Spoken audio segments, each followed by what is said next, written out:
இன்னும் ஒரு விஷயம் என்னுடைய இருதயத்தில் ஆண்டவர் போட்டுக் கொண்டிருக்கிறார்.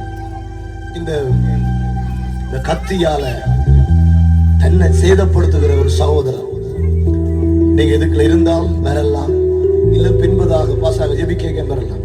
ஆனா இது இன்றைக்கு அல்ல, போன மாசம் 30ஆம் தேதி இந்த கூட்டம் நடக்க ஆண்டவர் எனக்கு சொன்னார். தன்னைத்தானே ஒரு கத்தி எடுத்து தன்னைத்தானே கோபத்தால வெட்டி வெட்டுறான். அவனை அந்த அசுத்தாவி அவனுடைய கழுத்தை அறுத்து கொலை செய்யறதுக்கு முயற்சிக்கிறத நான் வந்து பார்த்தேன். ஆண்டவர் அதை நீ சொல்ல வேணும், அதை டிக்ளேர் பண்ணணும் சொன்னார். அதனால சகோதரா, பைபிள் சொல்ல உனக்கு ஒன்று கெடுதியும் செய்து கொள்ளாத, உனக்கு ஒரு கெடுதியும் செய்து கொள்ளாத. பைபிள் சொல்ல உனக்கு ஒரு கெடுதியும் செய்து கொள்ளாத. கத்தி எடுக்கிறவன் கத்தியால சாவான்.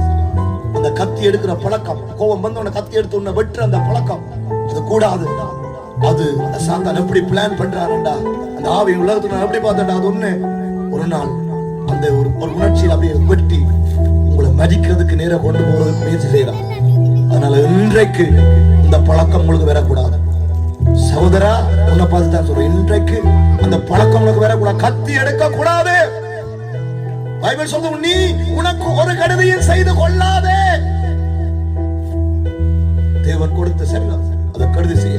கோபம் வரும் பொழுது கையை வெட்டுறது, கழுத்தை வெட்டுறது, இதை வெட்டுறது, பிள்ளை துண்டுகளால போட்டு கீறுறது, இது ஒரு அசுத்தாவி. நான் பார்த்து, இது நீங்க அல்ல சொல்றா, உங்களுக்கு உன்னுடைய விரலை அந்த அசுத்தாவிதான் பிடிச்சிருக்காது.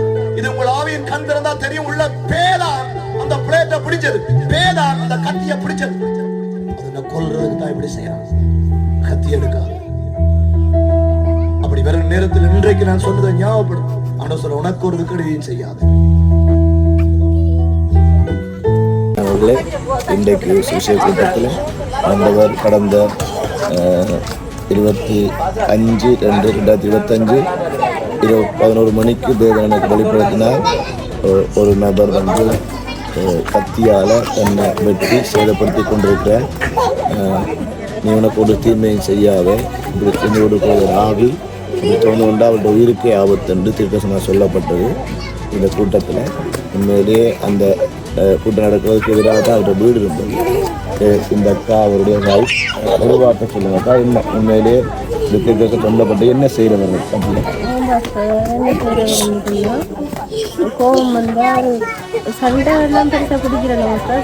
பிடிக்கக்கூடாது கோவம் வந்தால் நான் சிரிக்கணும்னு சொன்னால் கோவம் வந்தால் என்ன கடிக்கிறதில்ல பார்த்தோம். அப்போ அவர் கையில் அடிக்க என்னண்டாலும் சரிதான், அதை அடித்து தலையில் போத்தல் வந்தால் தலையில் அடித்து எடுப்போம். இல்லை கத்தி எதுவும் கிடையாது, அதை கையால் அப்படியே வெட்டி இங்கேருந்து பார்த்தா இங்கே மட்டும் அப்படியே காயம் வந்து தையல் போட்ட மாதிரி இருக்கு.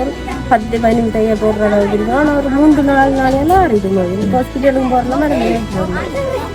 பலமே அப்படிதான். கோவம் பண்ண ஒரு 6 மாதத்துக்கு இல்லை ஏற்கனவே செஞ்சவர்.